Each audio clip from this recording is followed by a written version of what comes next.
može? Dakle, odbrana Petra Lazovića je danas, iako nije morala da uradi to danas, jer je to mogla da uradi na sljedećem ročištu, ali iz jednog prostog razloga da nas neko ne bi sutra optuživao da obstruiramo postupak i da usporavamo rad suda.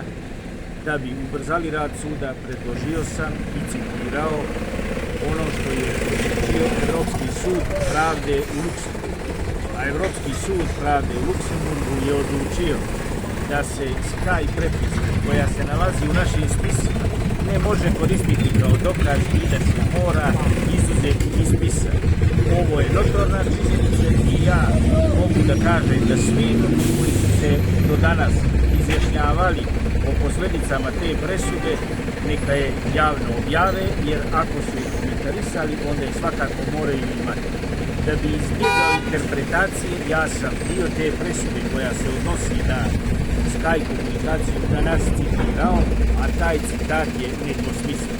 Skype prepiska na koju se odbrana ne može izjasniti kako je pribavljena, gdje je pribavljena i kojim sredstvom je pribavljena, mora biti izdvojena iz spisa. Evropski sud u Luksemburgu u tom pitanju nije dao preporuku, nije dao mišljenje, već je dao izričiti nalog.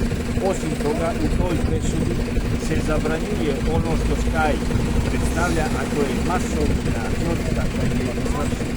Ne može se i nije dozvoljeno na tlu Evrope vršiti masovni nadzor, pa iz masovnog nadzora formirati određene krivične predmete. To bi značilo da smo svi pod nadzorom, znali mi to ili ne.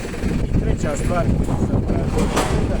da nam u toj odluci saopšti da li mi živimo u Evropi i želimo poštovati evropske standarde koje uspostavljaju institucije Ujedinjene Evrope, ili mi živimo u Južnoj Koreji, pa da barem to advokati znamo čemu da se prilagodimo, da li sistemu Južne Koreje